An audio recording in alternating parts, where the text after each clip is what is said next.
When you wish upon a star, makes no difference who you are. Each week as you enter this timeless land, one of these many worlds will open to you. Frontierland. Tall tales and true from the legendary past. Tomorrowland. Promise of things to come. Adventureland. The wonder world of nature's own realm. Fantasyland. The happiest kingdom of them all. Presenting this week.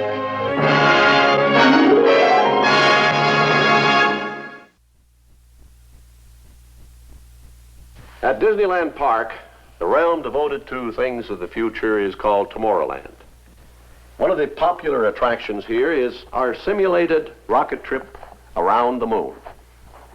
After entering the Disneyland spaceport, visitors may experience the thrills that space travelers of the future will encounter when rocket trips to the moon become a daily routine. However, scientists tell us that it will be many years before space travel becomes a reality. After consulting with the scientists, our artists and studio technicians have prepared a factual picture of how the coming conquest of the moon will be accomplished.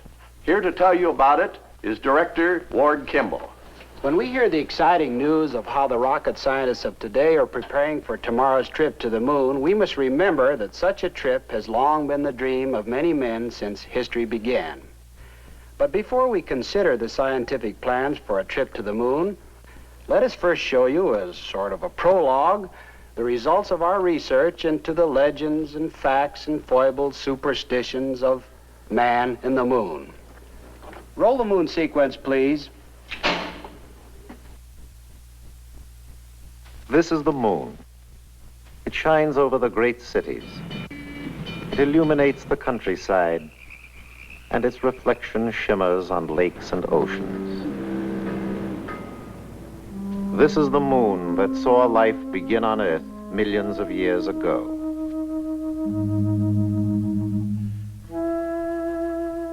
As primeval man watched the moon in the night sky, it became to him an object of curiosity.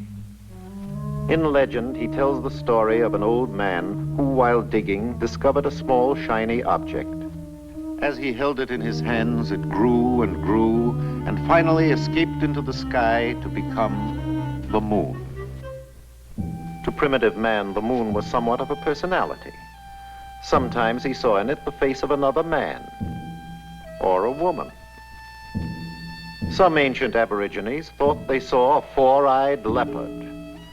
Perhaps the greatest mystery to our ancestors was the moon's strange ability to change its shape. The early Hindus believed that it was Chandrashka, the god of night, slowly turning his lamp as he moved across the sky.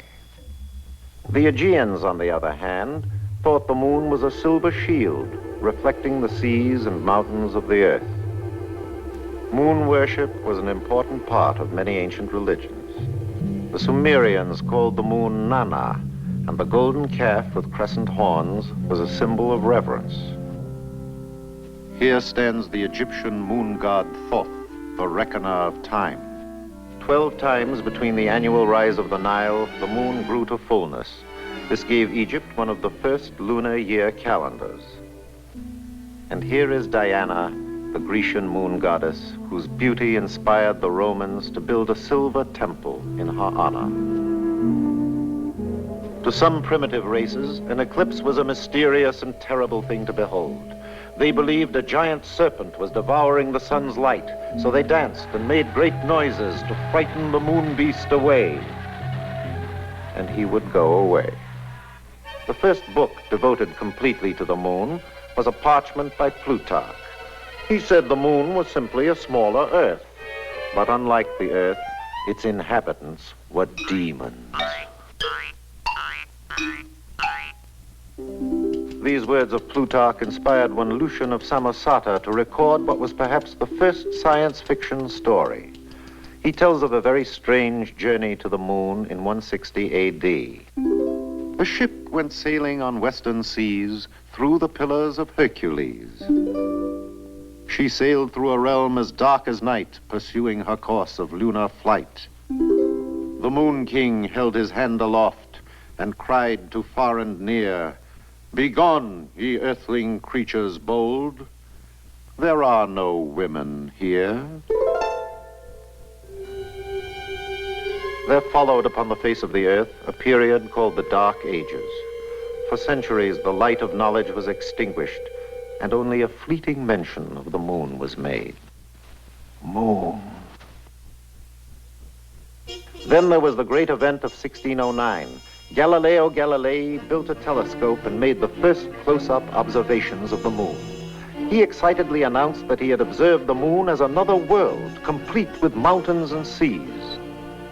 When the astronomer-mathematician Johannes Kepler heard of Galileo's startling observations, he immediately set to work on a book about the moon called Somnium, or Sleep. In this very imaginative account, Kepler goes to sleep during an eclipse and is kidnapped by moon demons. Because they cannot bear the light of the sun, they migrate to and from the earth, using the moon's shadow for a bridge.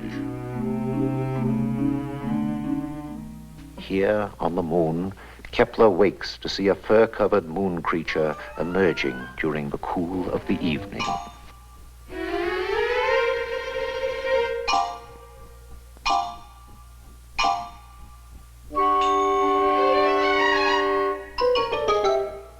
Amazing. Kepler's experience inspired the English bishop Francis Godwin to write a book called The Man in the Moon. His hero is a Spanish gentleman exiled on St. Helena, who escapes by building a contraption that harnesses the efforts of large swan-like birds. He realizes too late that these birds are of a rare type that migrate all the way to the moon. However, the trip is interesting, and he finds that the moon's inhabitants vary in size according to their rank. Their only language is music.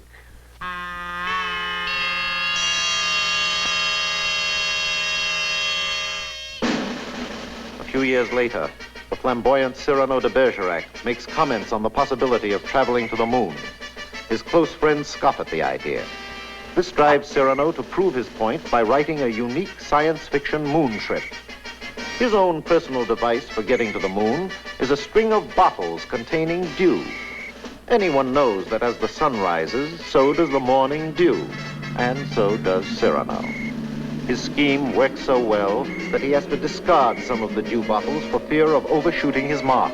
But alas, he drops one too many, misses the moon, and lands in Canada. The natives are very hostile. He has to escape. What to do? Build a rocket, of course. This time, he is more successful. When his fuel supply gives out, the moon's gravity helps him make a triumphant lunar landing.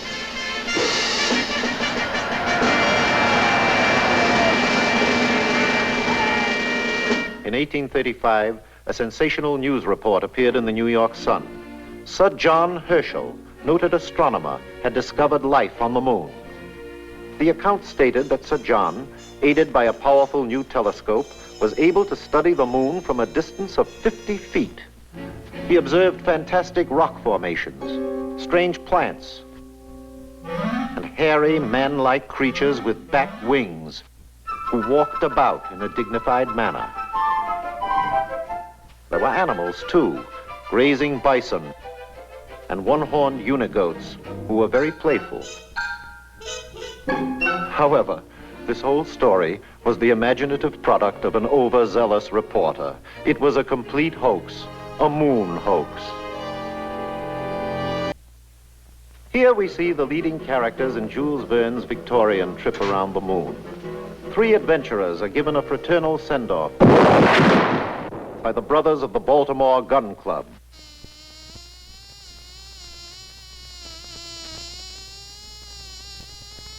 After a very hazardous trip, the daring spacemen are given a hearty reception by the brothers of the Baltimore Gun Club. Frequent reference to the moon is made in great literature. Shakespearean societies have long delighted in such lunar lyrics as Romeo, "Arise, fair sun, and kill the envious moon." Juliet, "Oh, swear not by the moon, the inconstant moon that monthly changes in her circled orb." Othello, "It is the very error of the moon. She comes more nearer earth than she was wont, and makes men mad."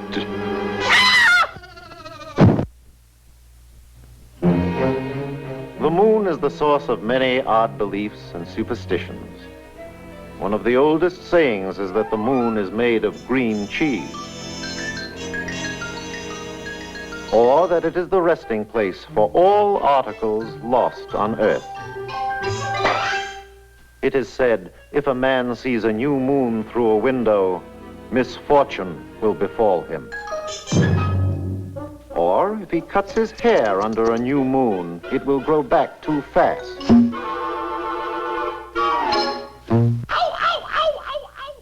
A secret wish made to a new moon will come true. But it is unlucky to see the new moon over the right shoulder. A new moon is the time to begin things. This is a good time to get married, to build a house, and move into it. Caesar once said that the dark of the moon is the best time to start a battle.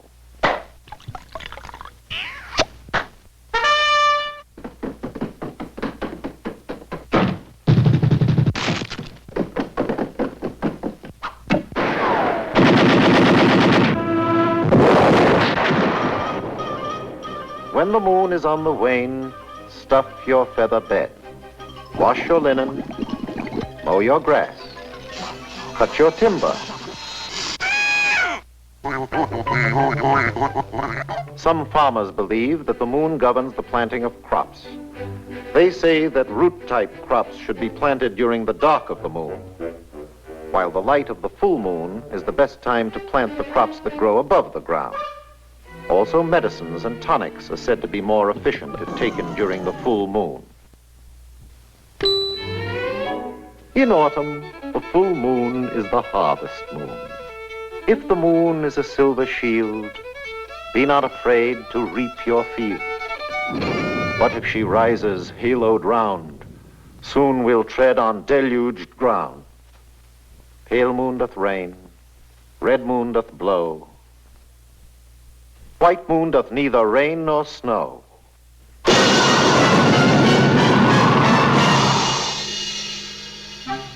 It has been said that money exposed to the dark of the moon will increase as the moon becomes full.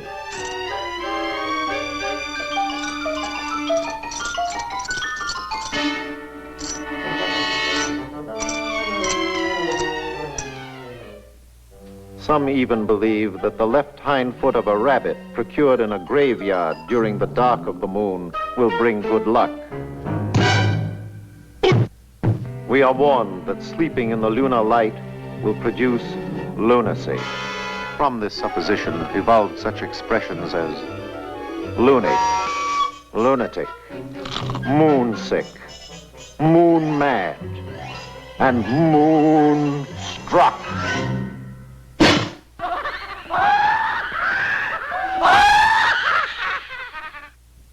Little children love nursery rhymes, particularly verses about the moon. The man in the moon came down too soon and asked his way to Morridge. He went to the south and burned his mouth to suffering cold peach porridge. Hey, diddle, diddle, the cat and the fiddle. The cow jumped over the moon. The little dog laughed to see such sport, and the fish ran away with the squirrel. I see the moon and the moon sees me. God bless the moon and God bless me. The moon is the symbol of love and romance. It has long been the inspiration for love songs the world over. It is very simple to write a moon song. First, of course, you must have the moon. preferably in the month of June. Someone to croon and someone to write the tune. Add the word spoon, some flowers in bloom, and maybe even a honeymoon. Hit it, boys. I see the moon shining down on lovers, spooning in the gloom. I see the moon on a sandy dune by a blue lagoon. All the hollyhocks in bloom fill the air with sweet perfume. Soon, pretty soon, love will bloom and you will croon. I see the moon that shines in June like a macaroon. I see the moon, we will sing it soon, rhyme it all with moon. Soon, spoon, June and moon, there'll always be a honeymoon. Honey, honey, honey, moon, moon, moon. I see the moon that shines in June like a macaroon. I see the moon, we will sing a tune, rhyme it all with moon. Soon, spoon, June and moon, there'll always be a honeymoon. There'll always be a honeymoon. Honey, honey, honeymoon with Daniel Boone. There'll always be a honeymoon.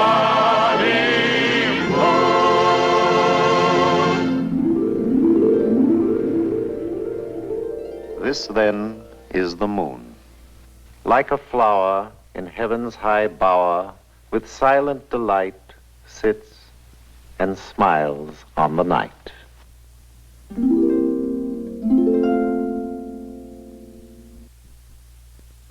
Astronomers tell us that the Earth we live on and the moon we see in the sky are but tiny specks in a tremendous universe that contains billions upon billions of stars and other worlds. Now, one of these tiny little specks, or stars, is our own sun. And circling around the sun is a system of 9 major planets. Except for Mercury and Venus, all of the planets have 1 or more moons. The giant Jupiter has 12, Saturn 9, Mars 2, and of course our Earth only 1. How the Earth and moon came to be is a mystery. Astronomers speculate that about 4 billion years ago, our own universe was once a tremendous swirling cloud of cosmic gases and dust. Within this great nebula, smaller whirlpools of gaseous matter formed. These eddies of dust and hot gases gradually condensed to form our sun and planets. It is believed that at this early stage, the Earth and moon evolved, with the moon finally cooling to become a small, barren satellite 2,000 miles in diameter and circling the Earth once a month at a distance of 240,000 miles. Because the sun lights only half of the circling moon, the moon seems to gradually change shape during its monthly trip around the Earth. When the moon moves between the Earth and the sun, we see nothing but the dark shadow side. This is called the new moon. Each night, as the moon progresses along its circular path, we see slightly more of the lighted half. When it reaches a point on the opposite side of the Earth from the sun, it appears to us as a full moon. Then, as the moon continues its journey, we begin to see less and less of the illuminated half until finally it completes its monthly trip and becomes a new moon once again. Sometimes the circular path of the moon carries it through the shadow of the Earth, and we observe the weird effect known as an eclipse of the moon. On other rare occasions, during daylight hours, the invisible moon passes squarely between the Earth and the sun, and we are treated to the spectacle of a solar eclipse. Evidence of the moon's influence on our daily lives is here demonstrated. The gravitational pull the moon exerts on the oceans of our Earth causes daily high and low tides around the world. These various movements of our moon through the sky have been observed and predicted for centuries. Today, with the help of modern telescopes and cameras, we are able to get a close-up view of the very unusual details on the moon's surface. The prominent dark areas we see even without a telescope are large, flat plains surrounded by mountain ranges and craters. Some of the rugged mountain peaks rise straight up to 35,000 feet. And the craters range in size from small potholes to giant openings measuring 146 miles across. Scientists attribute the moon's rather rough surface to either volcanic action or to explosive hits by meteorites when the moon was in a molten stage. We've never seen the other side of the moon, but experts agree that it probably looks much like the side which always faces us. The moon is a dead world without atmosphere, a silent, unchanging desert where temperatures drop to 250 degrees below zero on the shadow side and boil at over 200 degrees in the direct light of the sun. But uninviting as it seems to be, man's restless search for knowledge of the universe will certainly make the moon one of his first objectives in the exploration of space. Here to reveal a plan for a trip around the moon is the chief of the guided missile development at the United States Army's Redstone Arsenal, Dr. Werner von Braun. A voyage around the moon must be made in two phases. A rocket ship taking off from the Earth's surface will use almost all the fuel it can carry just to attain a speed great enough to balance the pull of gravity. Unpowered, it will then keep circling the Earth in an orbit outside of the atmosphere. This is the first phase. However, if we can refuel the ship in this orbit with fuel brought up by cargo rocket ships, it can set out on the second phase, the trip around the moon and back. To facilitate this refueling operation, we will establish an advanced base in the orbit, 1,000 miles above the Earth. This advanced base, or space station, will be headquarters for the final ascent to the moon. Our space satellite will have the shape of a wheel, measuring 200 feet across. Its outside rim will contain living and working quarters for a crew of 50 men. Just below the radio and radar antenna is the atomic reactor. Its heat will be used to drive a turbo generator, which supplies the station with electricity. Access to the station will be through an airlock in the hub. The three large spokes are elevator shafts, and the small pipes are used as condensers for the turbo generator and the air conditioning plant. The entire wheel will slowly rotate at 3 revolutions per minute. The resulting centrifugal force will produce an artificial gravity for the men in the rim. Notice that the floors are placed so that the men stand with their heads toward the hub. The wheel is divided into 9 sections. The first section is headquarters and communications. The next section will be for Earth weather observation and prediction. Military reconnaissance experts, aided by powerful optical and radar telescopes, will observe every point on the globe as the space station makes its complete trip around the Earth every 2 hours. Next is the emergency hospital section. And then the astronomy division, where men will keep an eye on the rocket ship as it makes its trip around the moon. The rest of the space station will house calculating machines, maintenance facilities, air conditioning equipment, living quarters, and even a botanical and zoological laboratory. This entire space station will have to be prefabricated and tested on the ground. After dismantling, it will be transported in pieces up to the orbit. For the difficult job of reassembling the structure, we have provided a new type of spacesuit. Using gyros and 2 small rocket motors, the operator can tilt and move in any direction. Located outside will be 7 remotely controlled mechanical arms, each a specialized tool. By rotating himself within the spacesuit, the operator can use any of the arms for the variety of tasks in assembling the space station. When the day arrives for construction to begin, the thousands of parts for the space station will be transported to the orbit by our multi-stage rockets. We merely replace the winged passenger section with a simple cargo-carrying nose. These cargo ships will be unmanned. A passenger rocket, 1,075 miles above the Earth, will guide each of the 12 approaching cargo rockets to their rendezvous in the orbit. This ship, which circles the Earth every 2 hours, will be the command post until after the space station is finished. On the ground, the first of the cargo rockets is ready for takeoff. When the guide ship reaches the correct position in the orbit, the cargo rocket is fired. While its motors are firing, the cargo rocket is controlled by an automatic pilot, like a guided missile. Up in space, the blast-off is observed with the aid of optical instruments. In the guide ship, the navigator locks his tracking radar on the rising cargo rocket. At about 24 miles altitude, the first stage breaks away and the second stage motors fire. 2 minutes later, the cargo head blasts away from the second stage and continues firing until its speed reaches 18,468 miles per hour. Automatically, the motor cuts off. Now, with the aid of remote controls, the navigator rotates the rising cargo rocket so that when it arrives later in the orbit, it will line up with the guide ship. Here, at 1,075 miles up, follows the most precise maneuver of the entire operation. The motor of the cargo rocket is fired again until its speed and course exactly match that of the guide ship.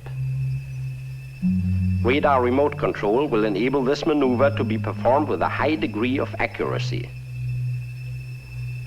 56 minutes have now elapsed since takeoff. The cargo ship is floating in space, 2,000 feet ahead of the guide ship. 2 crew members make their way to the cargo head to begin the unloading operation.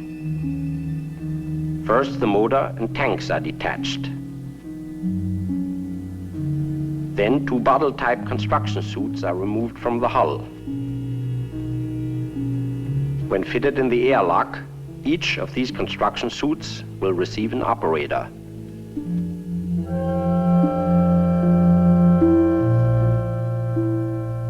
The sections of the cargo ship are moved back to make way for other supply rockets soon to arrive.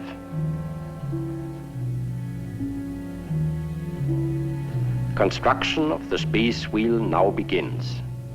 The sides of the cargo nose are mechanically separated.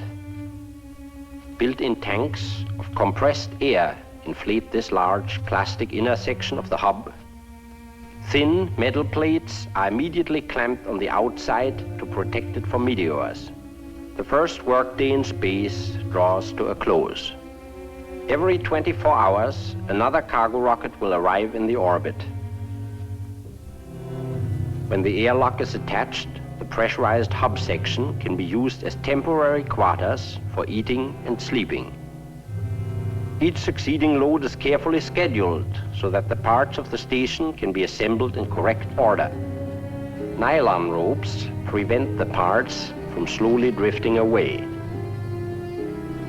Next, the atomic reactor is installed. The wheel begins to take shape now as the 3 main spokes and rim sections are joined together.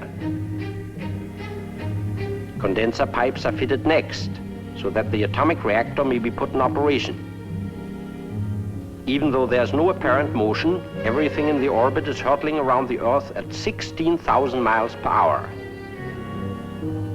The shell of the station is completed.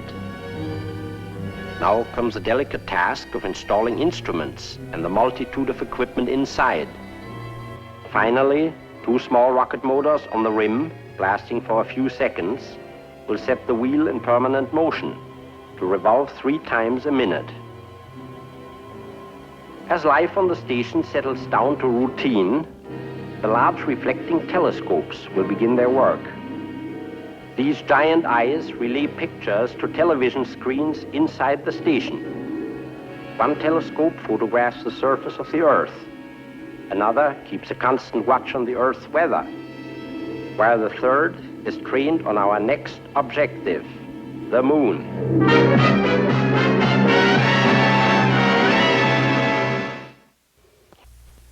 The primary purpose of the first moon trip will be to test the methods and equipment to be used on later voyages into deep space. It will be essentially a scouting trip around the moon, and no landing will be attempted. To understand the plan of the trip, let us use this model. Here is the Earth with the moon circling around it. Since the first half of the trip will take 5 days, we must aim the ship well ahead of the moon so that they both arrive at about the same point in space at the same time. Here we have a scale drawing of the Earth with the moon 240,000 miles away. This is the elliptical path which our rocket ship will follow, going out and coming back. For the rocket to leave the orbit of the space station, its speed will have to be increased by firing the rocket for a brief period of 10 minutes. The ship will then coast for 5 days. The Earth's gravity begins to slow the rocket down until 121 hours later, at a point within 60 miles of the moon's surface, it will begin to fall back toward the Earth. Gradually picking up speed, it will take another 5 days to coast back to the space station. This model will show you how our future moon rocket ship might be designed. It will be 53 feet in length, has no wings or tail surfaces, because it will be assembled and operated only in the vacuum of space. For the hull of the ship, we are adapting the cabin section of one of the Earth to space station passenger rockets. To the nose, we have added a small atomic reactor, which will drive a steam turbine and furnish electricity for the ship's instruments. This shield will protect the crew members from dangerous radiation. The ship's crew of 4 men will be placed 2 in the front and 2 back here. This is the directional radio radar antenna. Located underneath is the airlock for a spacesuit. The suit can be entered from inside the ship. Clustered around the rear of the ship are the 7 extra fuel tanks filled with hydrazine and nitric acid.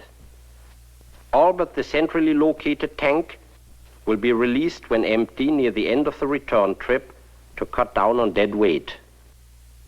Even though we now have the theoretical knowledge to make a trip to the moon, it will be many years yet before our plans can fully materialize. However, let us imagine for a moment that the many problems have been solved and that after completing our space station, we are ready to begin our first voyage around the moon. Ladies and gentlemen, through a worldwide network of radio and television, we are bringing you an on-the-spot account of the first expedition around the moon. Here at Space Station number 1, 1,000 miles above the Earth, the final preparations have all been made. Except for the time the rocket is on the other side of the moon, our radio and that of the station will be in constant communication with the ship during the 10-day voyage. As the moon ship stands by, the all-important pressurized spacesuit enters the rocket's airlock for the last time. During the trip, it'll be used only in the case of emergency. The captain is the last man to come aboard. He will direct the entire expedition from his position at the front of the ship.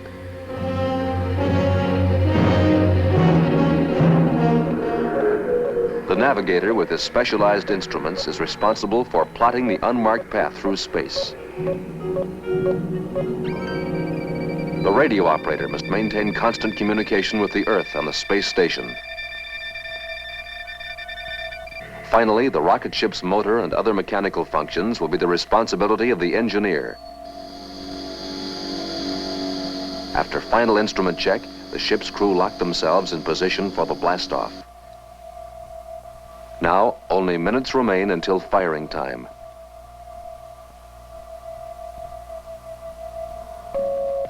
The captain sets the automatic firing timer and reports to the space station. RM1 to Station 1, firing timer is engaged. We will begin power maneuver for departure in exactly 16 hours, 23 minutes, 47 seconds. Roger, RM1, 16 hours, 23 minutes, 47 seconds, over. Crew will secure and stand by for firing in 8-4 seconds. Acknowledge. Navigator, check. Radio okay. Engineer, check.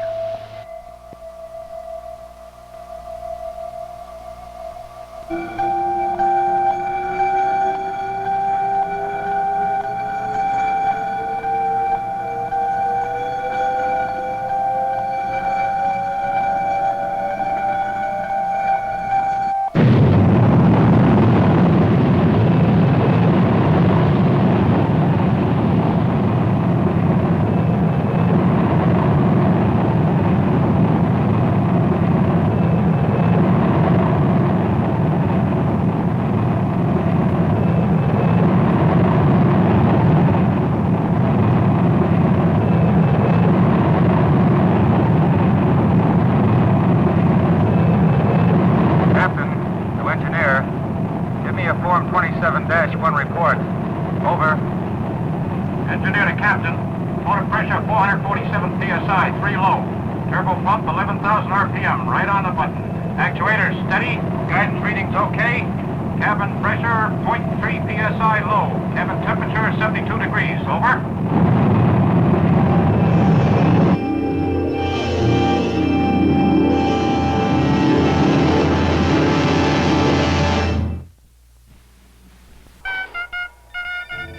This is Station 1 calling RM1. Our radar telescopes have charted your firing time and course. Give us a voice report for instrument error check. Over. Well, we're on our way. Joe, how about another report? Our firing time was 10 minutes, 0.35 seconds. Cutoff velocity, 21,888 miles per hour.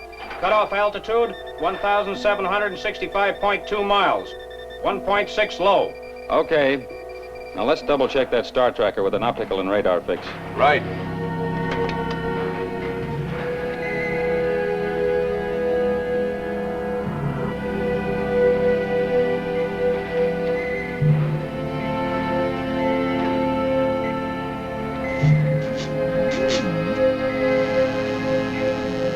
Captain, position check shows 0.7 miles below, 1.2 miles left, and 0.3 miles ahead of standard flight path. We have only a 0.03% error in azimuth reading. Sounds good. Bill, let's transmit all your tape reports to the station.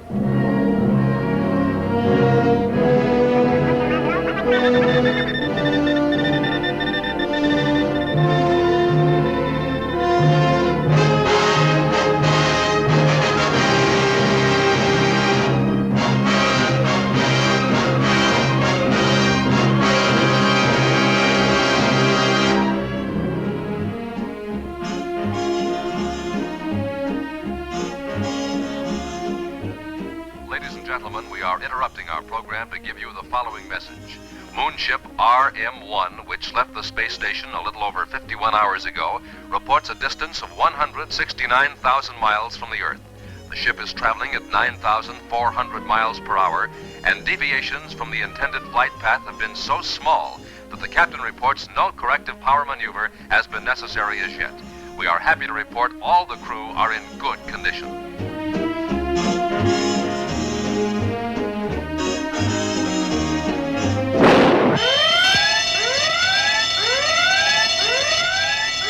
Check the console, Joe. Try to pick it up. Bill, is your electrical system working? Emergency condition. Repeat. Verify. Over. Meteor hit number 2 nitric acid tank. Pressure's dropping fast. It's number 2, all right. Joe, put the air blowers on emergency power. Frank, get in the bottle suit and patch that hole. Don't use your motors near that leak. Try to reach it with the gripping arms. Station 1 to RM1. Station 1 to RM1. Our instruments indicate emergency condition. Verify. Repeat. Verify. Over. RM1 calling Station 1. This is Station 1. Go ahead. At 51 hours, 22 minutes elapsed flight time, registered hit by a small meteor. Puncture between Station 51 and 52, upper bulkhead of nitric acid tank number 2. Repairs are underway.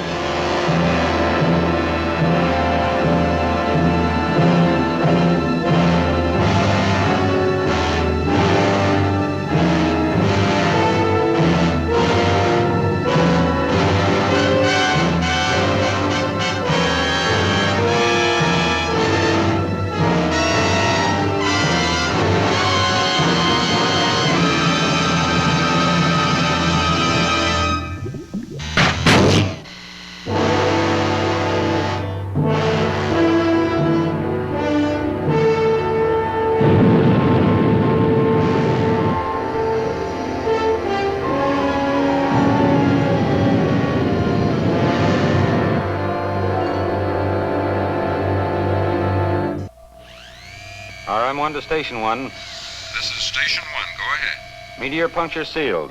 Estimated diameter of meteor 1/16 of an inch. No injuries, equipment okay. Estimated loss 180 gallons of nitric acid.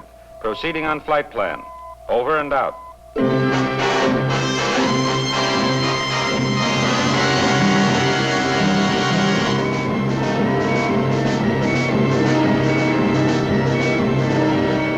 Station 1, this is RM1. At At 110 hours, we are beginning measurements at rim of the moon for accurate position fixes. We are now picking up the unknown side of the moon. Bill, give me an altitude reading. Okay.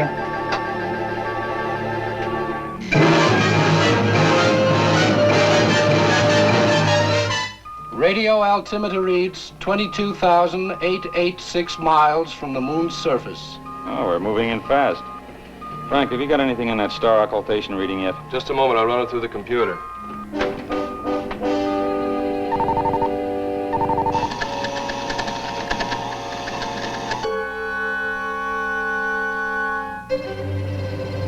Captain, we're approaching the moon on ellipse 29.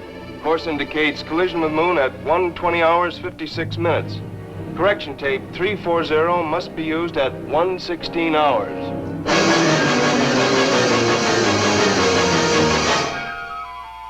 As the 116th hour approaches, the navigator must act quickly to avoid a collision with the moon.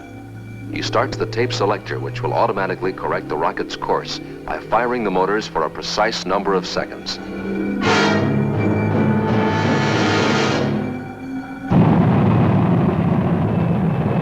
RM1 to Station 1. At 116 hours, conducting power maneuver on correction tape 340. Out.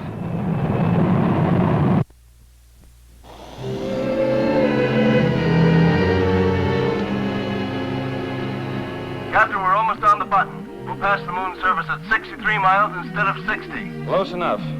We'll make the correction on our return maneuver. Joe, set the spatial attitude control to keep us lined up with the flight path tangent.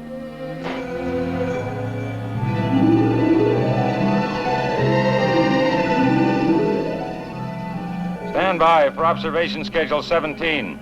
Station 1 to RM1. We acknowledge observation schedule 17. Checklist as follows. Green filter 93-B on electronic camera on upper astrodome. Use magnetic color tape on station 3, lower astrodome.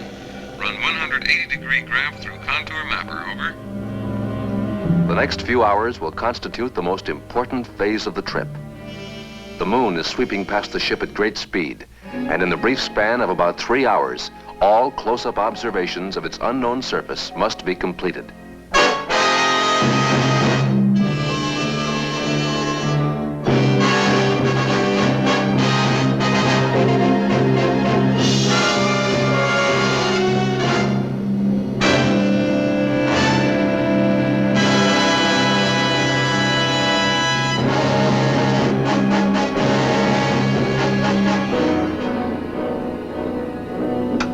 RM1, Station 1. We are now seeing the Earth disappear behind the moon's rim. This will be our last radio message until you see us on the other side. Roger, RM1. Good luck.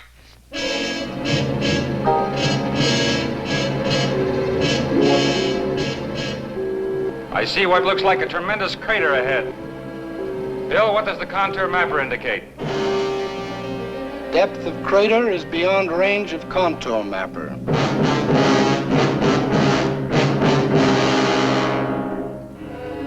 We'll reach the day and night terminator in 5 minutes.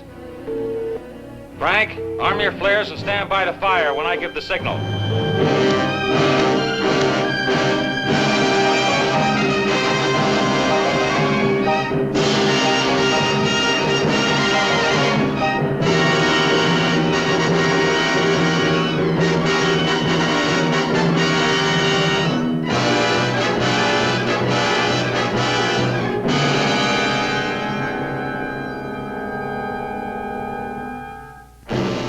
Okay, Frank.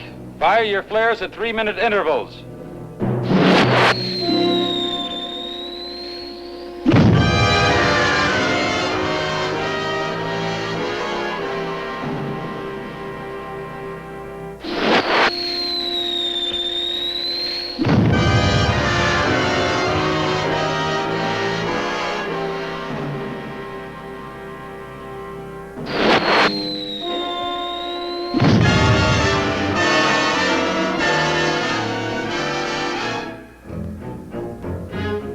Captain, I'm getting a high Geiger count of 33 degrees. My scintillation counter indicates a high degree of radioactivity on the same bearing. Contour mapper shows a very unusual formation at about 15 degrees southern latitude and meridian 210. Get some flares in that area, quick.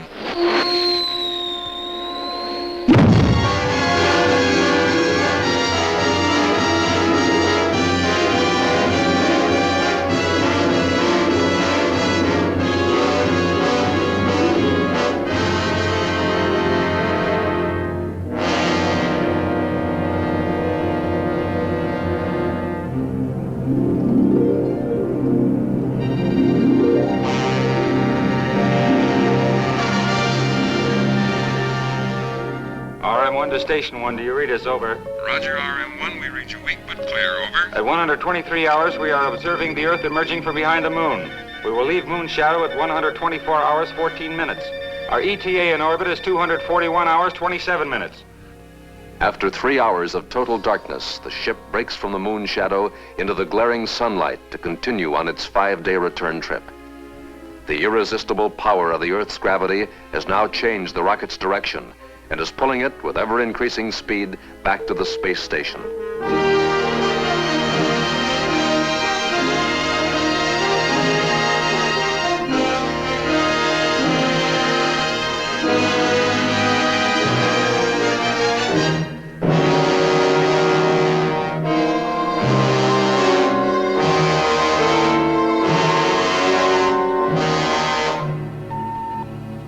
Frank, start the gyro attitude control for the braking maneuver and give me a time set for firing. Check. At 240 hours, preparations are being made to enter the orbit of the space station. The ship's direction is reversed so that the subsequent firing will slow the rocket's speed and jettison the empty fuel tanks. Okay for firing. Guidance tape 264 inserted. Set firing timer for 241 hours, 49 minutes, 11 seconds. Okay. Joe, set the tank release and report.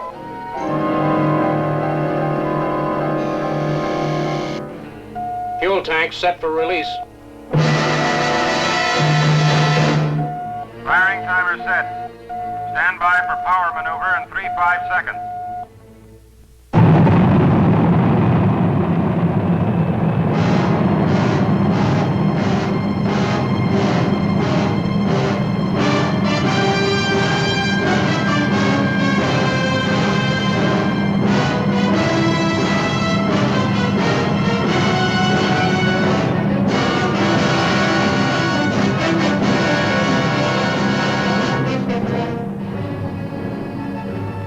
Ladies and gentlemen, you have just witnessed the first successful voyage into interplanetary space.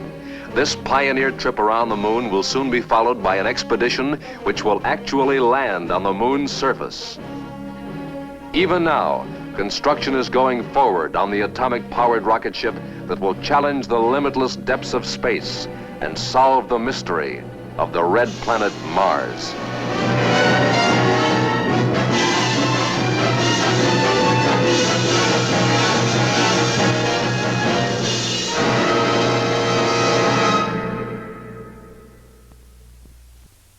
Next week, our show will come to you from Fantasyland, when we will present our version of Charles Major's romantic novel, When Knighthood Was in Flower. Here now are a few highlights from that show. Next week from Fantasyland, Walt Disney invites you to witness the supreme spectacle of a fabulous era burst into life. It's an authentic chapter from the adventure-filled annals of history, When Knighthood Was in Flower, starring Glynis Johns as the beautiful Mary Tudor, and Richard Todd as Charles Brandon, a soldier of fortune. Meet James Robertson Justice, whose portrayal of the swashbuckling Henry VIII explodes on the screen in one of the century's most memorable performances. I command you!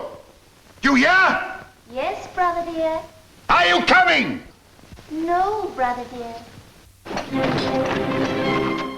Michael Gough as the treacherous Buckingham, England's deadliest swordsman. Witness one of the greatest love stories ever told, a romance that rocked both England and France when a commoner is forced to make love to a princess by her royal command. By royal command? And sovereign decree. Help me, Charles. My lady, I beg of you. Am I a statue on a pedestal?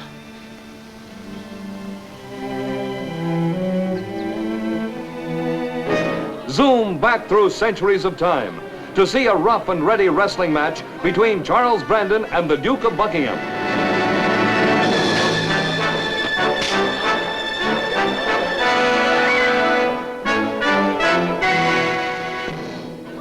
Be it the Princess Ball when the scandalous La Volta dance shocks the Queen and is the King's delight. See Henry VIII in the role of huckster and haggler as he craftily tries to sell his sister to the King of France, How much English gold does he want to sweeten the bargain? 500,000 crowns has been proposed. 500,000? Odds death, why doesn't that old usurer ask me to melt down my crown? Be on hand when Mary seeks to escape to America to avoid becoming the Queen of France. Are you alone, my lady? I've run away. You must be mad. A princess cannot run away. How many hours of grace do you think you'll have before the king's officers catch up with you? No one saw me leave, not even Lady Margaret. And long before I can be apprehended, you and I will be on our way to the New World. Here is all the pomp and pageantry that makes history books come alive. A factual story 3 years in the making. The golden age of chivalry lives again next week when Walt Disney presents When Knighthood Was in Flower.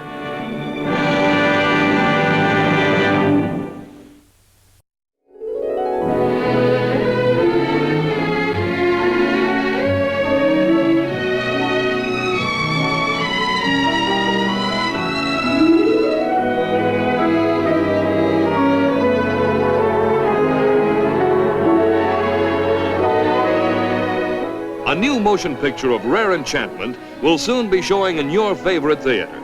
It is Walt Disney's The Littlest Outlaw. It's a story of courage, of adventure, a story of unusual charm. It's Walt Disney's The Littlest Outlaw. Feature length, Technicolor, soon.